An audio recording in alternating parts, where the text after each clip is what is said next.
está começando mais uma edição do Café com Letras, especialíssima e noutro espaço. Saímos da Câmara de Vereadores e viemos para cá, na Praça Dante Alighieri, palco da 41ª Feira do Livro de Caxias do Sul, e de imediato vamos conversar com o escritor e poeta Alan Castro. Fique com a gente.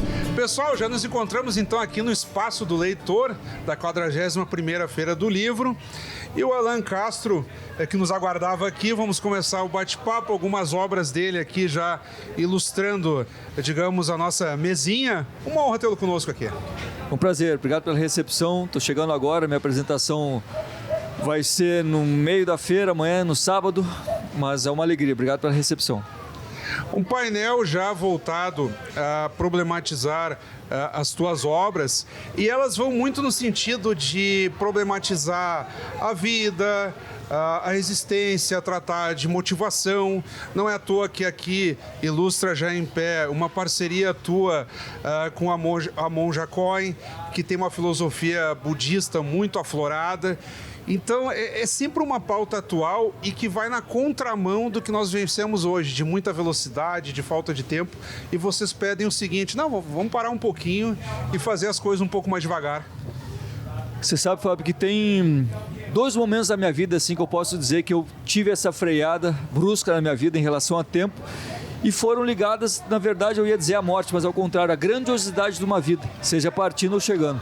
Quando meu pai faleceu, por exemplo, que eu relato no livro Colecionador de Saudades, eu tive esse baque. Cara, a gente está correndo, como diz um amigo meu que é escritor também, a gente está correndo atrás do quê mesmo, sabe? Então, na verdade, quando a gente percebe que a gente está dando satisfação a quem a gente nem conhece em redes sociais, que a gente está perdendo um tempo que na verdade não é investido no que a gente deveria estar dedicado, ou que a gente veio fazer de fato, né? A gente perde a perspectiva de que estar vivo é um privilégio. Então essas pausas poéticas, ou através da inspiração da monja, ou seja lá o que te traga essa visão de que a vida não dura para sempre, é durante. Então como é que a gente vive esse durante, né? Acho que o meu trabalho é justamente isso, identificar essas janelas que nos abrem a visão para o durante, para o agora, para o momento, que é o que a gente tem de fato. Me preparando aqui para o programa, e a propósito citaste a perda do teu pai, e coincide com o momento em que tu e a monja estão combinando possibilidades de escrita, e tu te tornas pai também. E aí tem essa possibilidade do luto dar lugar também a algo redentor, que é ser pai, né? Perfeito, o desafio era ser um pai presente sem ter a presença do meu. Eu costumo dizer que eu vivi essa ambiguidade assim, né, da perda e depois da chegada da minha filha. Eu não boto nela esse peso de que ela me salvou, né? Não gosto de botar essa resposta, mas de fato uma vida chegando me abriu para isso que eu falei, né? Para a grandiosidade, seja uma vida partindo ou chegando. Então eu vivi esse momento onde na capa do livro Colecionador de Saudades eu digo: a gente não perde quem vive na gente. Então quando eu vejo o meu pai através do sorriso da minha filha, uma brincadeira que eu faço e lembro dele, é nítido que mesmo distante meu pai é um avô presente. Digamos que ele vem noutra roupagem, daí essa ideia de ser pai também. Eu também me tornei pai recentemente. A Teodora fez 2 meses aí. Parabéns. Então, obrigado. E também é isso, né? É uma forma de se perpetuar, digamos assim, de maneira simbólica nos traços daqueles que ficam, né? Não, é perfeito. Eu percebi que não se trata de substituição, não é isso, é continuidade. Você trouxe bem, é perpetuar. Não é substituição, ninguém substitui o lugar do meu pai, não estou buscando nela ocupar o vazio, mas ao contrário, ali eu vejo a possibilidade de fato ir adiante, né? Então não é substituição, é continuidade, como você bem trouxe. Como toda feira de livro, provavelmente aqui começam a sair as parciais e quantos livros foram vendidos. O mercado do livro, o interesse pela leitura ainda é muito medido por números. E tu te colocas aí entre best-sellers, tanto de seguidores no Instagram, mas isso se refletindo em muitos livros vendidos. Ou seja, é quase que uma quebra do preconceito daqueles que vão dizer: tá todo mundo na rede social, ninguém mais quer ler. E no teu caso é inverso, pelo pessoal te seguir na rede social é que vão atrás do teu livro, e daqueles que fazem parceria contigo, como a monja, a qual já referimos aqui. Você sabe que eu costumo dizer que o meu objetivo de vida é que as pessoas entendam que que a poesia não precisa estar empoeirada, como falo, empoeirada, esquecida, o que é para poucos. Tem essa mística que precisa ser para a relevância do poeta, com menos ele é entendido. Eu acho o contrário, né? Quando o poeta consegue chegar na vida das pessoas percebem a relevância da poesia na vida delas, está aí a grandiosidade de um poema, porque ela é um espelho, a pessoa se enxerga ali. E aí o efeito contrário foi esse, Fábio, de chamar a atenção da pessoa para o livro através da poesia falada, ou seja, eu levo a poesia da pessoa. Daí o Voz ao Verbo, que é o livro que nos acompanha aqui logo embaixo, Poemas para Calar o Medo. Foi, de fato, esse é fruto dessa visibilidade da internet. Eu realmente, para alcançar os possíveis leitores, a gente leva até eles a poesia. Então, de fato, como você falou, a gente quebra esse ciclo, né? A pessoa, então, que não está acostumada a buscar a poesia ou a literatura, ou o livro em si, porque se você perguntar para as pessoas, qual foi o último livro que você leu? Não gosto de ler, sabe? Talvez não...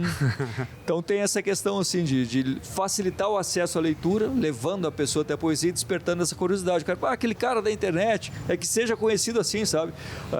Que seja esse o gatilho para a pessoa se tornar uma leitora. Então, de fato, a gente inverteu o jogo através das redes sociais, através dessa visibilidade, como eu falei, né, desempoeirando a poesia, dizendo que ela não é necessariamente para poucos, não é exclusividade de quem tem acesso a livrarias ou acesso à cultura tão ampla que não possa ser compreendida. Acho o contrário, tem que estar para todo mundo.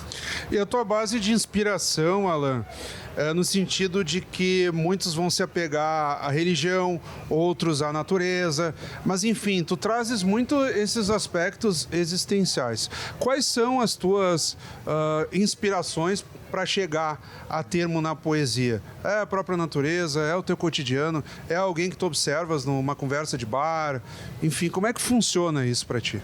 Você sabe que eu digo, Fábio, que eu ofereço o que eu preciso, né? Então, por exemplo, eu tinha lançado os livros a cada 2 anos, e nesse ano seria o ano que eu deveria, entre aspas, lançar um livro. Mas dessa vez nada me alcançou da forma que precisasse expressar um livro.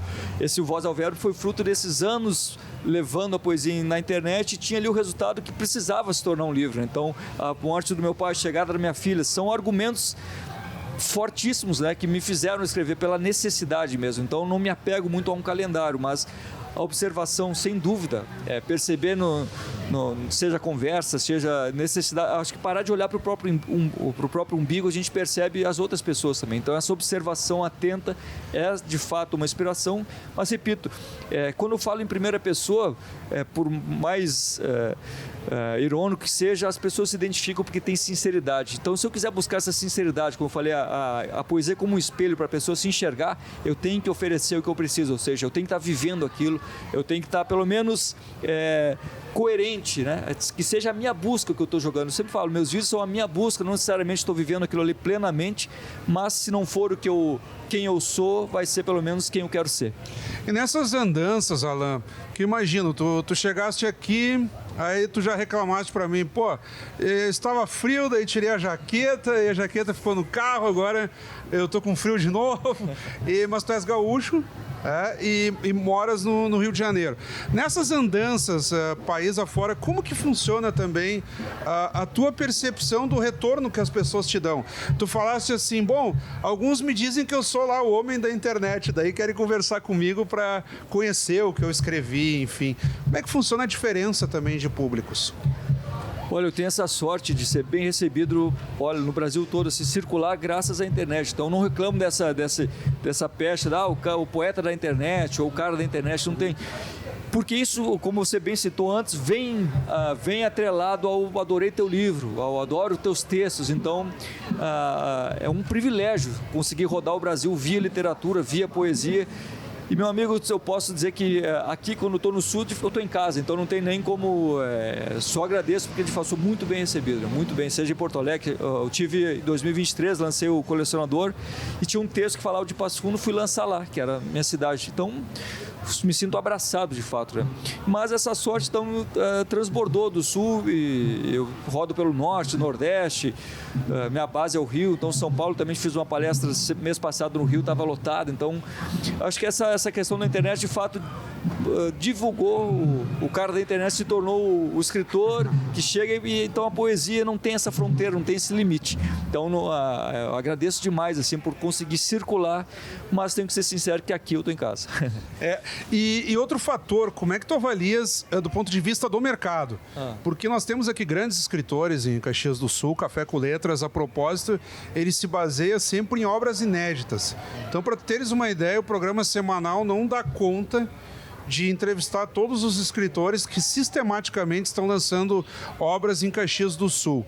O que muda? É possível também o escritor ser bem sucedido no interior, Brasil afora, ou ainda são necessários grandes centros como as capitais, e no teu caso que está no Rio de Janeiro?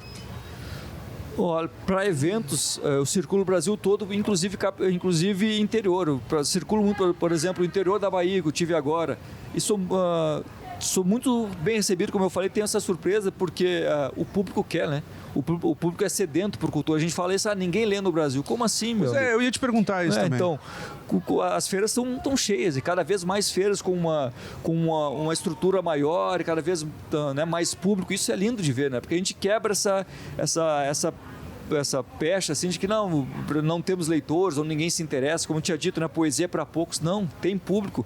Basta que seja oferecido algo à altura da busca das pessoas, do público, contemple as pessoas, né? Que seja de graça, por exemplo, como é aqui, que as pessoas possam chegar. A gente não pode também pregar uma coisa, né? Trazer, não, tem que ser para todo mundo, chegar lá, o ingresso está lá em cima. Então, acho que tem essa... Sim, o lance de ser aberto, por exemplo, a praça no centro, né? Aqui em Caxias até houve um debate, uma época, tentaram trocar o lugar da feira e foi uma polêmica enorme. Voltou para a praça e não sai mais, né? Mas acho que é tão simbólico isso, né? Na praça pública, acho que como acontece em Porto Alegre, que é tão simbólico também, né? A feira na praça, aqui é lindo ver que qualquer pessoa pode ter acesso. Então, claro, as capitais fomentam, né? Tem os maiores eventos, talvez sejam as capitais, mas o que tem de feira no Brasil, meu amigo, com essa estrutura e com o público querendo, o público sedento por escritores, por poesia, enfim, seja lá qual for o gênero. Então, basta estar atento, né? Basta a gente sair, quebrar esse padrão de que ninguém quer, ninguém gosta e, de fato, ir para a rua e encontrar as pessoas. A funcionalidade da escrita, ela é quase que intangível.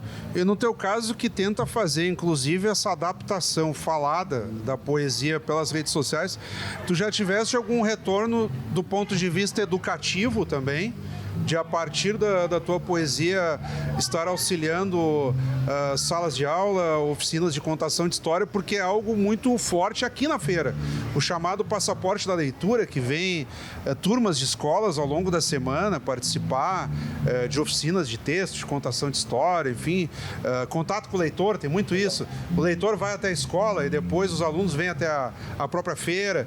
Tu já tiveste algum feedback dessa forma, também com relação aos teus textos? Eu sou muito abraçado pelos professores também, né? Eu tenho essa sorte, e justamente pelo ponto que você trouxe de como eu busco a poesia falada, como eu busco tornar a minha escrita uma coisa mais talvez mais acessível, né? Mais fácil. Então as pessoas também acabam identificando isso, e qualquer sarau que tenha, qualquer movimento em torno da leitura acaba sendo talvez facilitado pela oralidade, né? Da possibilidade de falar o poema. Então eu tenho muitos relatos de pessoas que levam para os seus alunos, que quebram essa barreira da poesia na escola através de um vídeo, por exemplo, né? Talvez quebre a primeira barreira, como a gente falou.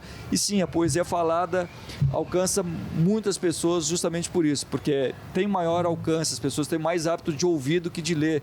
Então a oralidade da poesia, para mim, é o que me leva até as pessoas, é o que quebra essa barreira. E aquele ato tão tradicional de sentar e ler o livro é alcançado. Digamos assim, todo esse aparato, digamos assim, leva lá para a leitura do livro. E quando eu vejo a professora dizendo, ou os alunos, nossa, eu tinha preconceito. Professores é raro, né? Nunca ouvi, na verdade, de pessoas dizendo, eu tinha preconceito contra a poesia, mas quando o professor chega e me diz aos meus alunos, agora procure, querem saber quem são os poetas daqui, querem ser os próximos a falar poesia, então isso para mim é uma alegria. Né? Nós estamos na reta final do nosso bate-papo, Alain, e quando o entrevistado é bom, o tempo voa, e a nossa proposta é essa, é de fato ouvir vocês e ter dinâmica assim com os teus poemas. A tua impressão de Caxias, pedir que tu também nos ajude a reiterar o convite para que as pessoas participem da feira. Nós temos bons dias ainda pela frente. o evento literário aqui, o maior evento literário de Caxias do Sul, vai até 12 de outubro. Olha, eu acabei de chegar, eu tive em Caxias só uma vez na minha vida, a trabalho também, não conhecia, agora acabei de chegar e vim bater esse papo aqui, então eu quero sentir mais a cidade. E o convite é esse, venham, aproveitem, quem é daqui, né, vem prestigiar esse evento que é feito para o público, né? Então, acho que nada mais justo que o público compareça, porque é feito e dedicado, tem muitas pessoas envolvidas, né? Então, agradeço por todo o acolhimento, antes de chegar, todo esse cuidado com o escritor, todo esse cuidado com quem vai participar, então com o público que está chegando, tem muito carinho envolvido aqui, tem muita gente, muita atenção em torno do livro, em torno da leitura, então compareçam, vamos levar a poesia além da bolha, né, como a gente fala, vamos levar a poesia adiante, vamos sentir, falar a poesia, sentir e perceber que a poesia de fato não precisa estar empoeirada no alto de uma livraria, pode estar na vida da gente. Então, mais uma vez, muito obrigado. Te agradeço. A honra foi toda nossa. Então, dessa forma, vamos encerrando aqui o nosso bate-papo com o escritor, poeta Alan Castro, ele que veio do Rio de Janeiro aqui para debater poesia em Caxias do Sul, nessa 41ª edição da nossa Feira do Livro, maior evento literário aqui de Caxias do Sul. Nós que conversamos direto do Espaço do Leitor, na Praça Dante Alighieri. Continuamos com novos entrevistados, é o Café com Letras, na Feira do Livro de Caxias do Sul.